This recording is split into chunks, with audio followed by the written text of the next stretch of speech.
किसी ने सच ही कहा है। होठों पे मुस्कान थी, कंधों पे बसता था। होठों पे मुस्कान थी, कंधों पे बसता था। सुकून के मामले में वो जमाना बहुत ही सस्ता था। नमस्कार दोस्तों, कहिए कैसे हैं आप सब। उम्मीद करती हूँ आप सब बहुत अच्छे होंगे। दोस्तों, एक बच्चे ने अपनी मासूमियत भरी आवाज में बोली कि आंटी, हम लोगों के लिए भी कहानी कहिए, ऐसी कहानी जिसे सुनकर हम लोग भी मस्त हो जाए।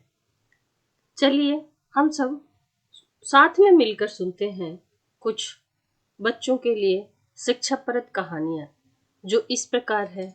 आवाज सरोज शर्मा। कहानी का नाम है सच्चाई की जीत। ध्यान से सुनिएगा। एक समय की बात है।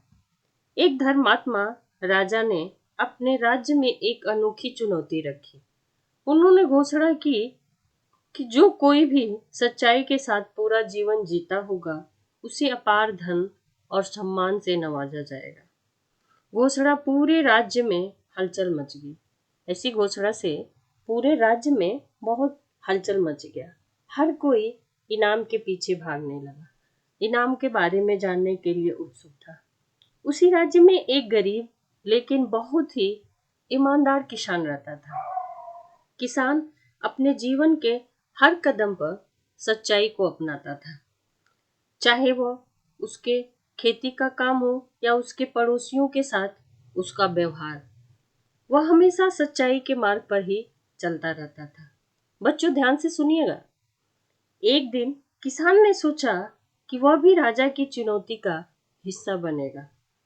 वह राजा के दरबार में गया और अपनी सादगी और ईमानदारी की बहुत सारी कहानियां सुनाया। उसने बताया कैसे उसने अपने खेत में सोने की मुद्राएं पाई थी, परंतु उसने उन्हें उसके असली मालिक को लौटा दिया था। कैसे उसने अपने पड़ोसी की भूलवश भेजी गई अनाज की बोरी उसे वापस कर दी थी। राजा किसान की कहानियों से बहुत ही प्रभावित हुआ। राजा ने महसूस किया कि किसान ने न केवल शब्दों में बल्कि अपने कर्मों में भी सच्चाई को अपनाया था। राजा ने उसे इनाम के रूप में सोने के सिक्के, नई भूमि और राज्य में सम्मानित स्थान दिया और आश्वासन दिया कि उसकी सच्चाई और ईमानदारी का राज्य भर में गुणगान किया जाएगा, पूरे राज्य में। इस घटना से प्रेरित होकर अन्य लोगों ने भी सच्चाई के मार्ग को अपनाने का संकल्प लिया।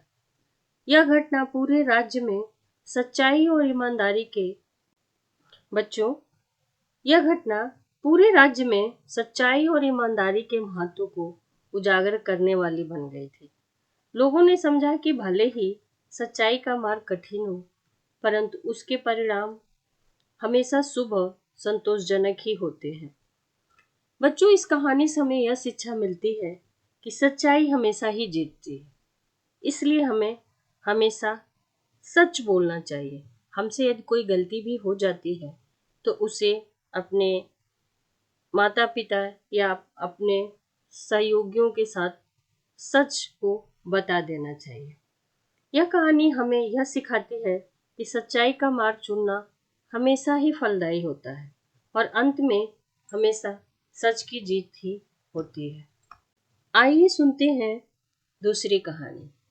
कहानी का नाम है बंदर और मगरमच्छ। एक घने जंगल में नदी के किनारे एक बड़ा ही फल वाला पेड़ था। इस पेड़ पर एक चतुर बंदर रहता था। वह रोज ताजे फल खाकर अपना पेट भरता था। नदी में रहने वाला एक मगरमच्छ जिसका नाम गोटू था, अक्सर बंदर से मिलने आया करता और बंदर उसे भी फल खिलाता रहता था। धीरे धीरे वे अच्छे दोस्त बन गए।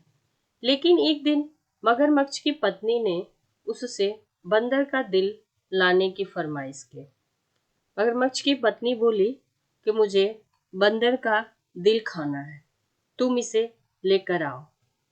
वह कहती थी, अगर बंदर इतने रसीले फल खाता है तो उसका दिल भी बहुत ही स्वादिष्ट होगा। मगरमच्छ अपनी पत्नी की बात सुनकर दुविधा में पड़ गया।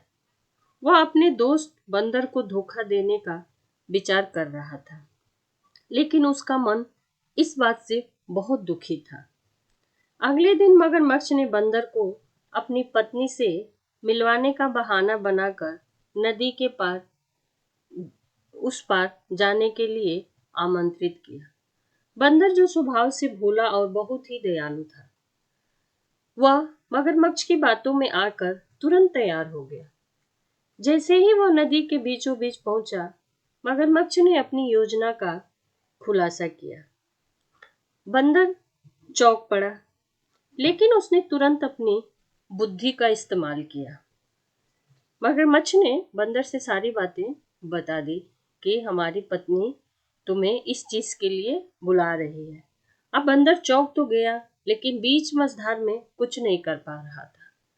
लेकिन वहां पर वह अपनी बुद्धि का इस्तेमाल किया। बोलता है, अरे वो दोस्त, मैं तो अपना दिल उस पेड़ पर ही छोड़ आया था। बंदर ने कहा, मुझे तो वापस ले चलो, मैं अपना दिल लेकर आऊं, तभी तो तुम्हारी पत्नी हमारे दिल को खा सकती है। मगरमच्छ, जो थोड़ा सीधा साधा था, बंदर की बातों में आ गया, उसे वापस पेड़ पर ले गया।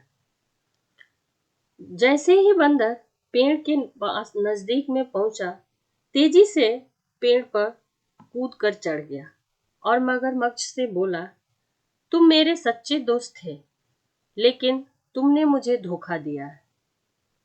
दिल तो हमेशा शरीर में ही रहता है दोस्त। यदि शरीर से बाहर दिल को निकाल दिया जाए तो आदमी जिंदा कैसे रहेगा। मैंने तुमसे बचने के लिए ऐसा झूठ बोला था कि मेरा दिल पेड़ पे छूट गया है। मगरमच्छ को अपनी गलती का एहसास हुआ और वह बहुत ही शर्मिंदा हुआ। उसने बंदर से माफी भी मांगी और वादा किया कि वह फिर कभी किसी को धोखा नहीं देगा।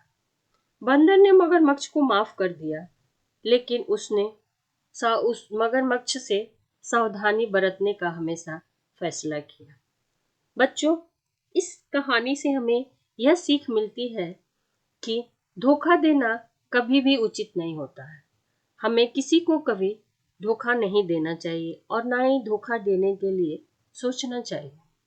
सच्ची दोस्ती का महत्व बहुत ही मूल्यवान होता है। दोस्त वही होता है जो दोस्त के हर फैसले का सम्मान करे और उसकी हर खुशी के लिए तत्पर रहे, न कि उसे धोखा दे। धन्यवाद दोस्तों। ये कहानी अच्छी लगी हो तो लाइक, कमेंट्स और सब्सक्राइब करना न भूलें। आपका दिन शुभ हो। मस्त रहिए, व्यस्त रहिए, खुश रहें। धन्यवाद।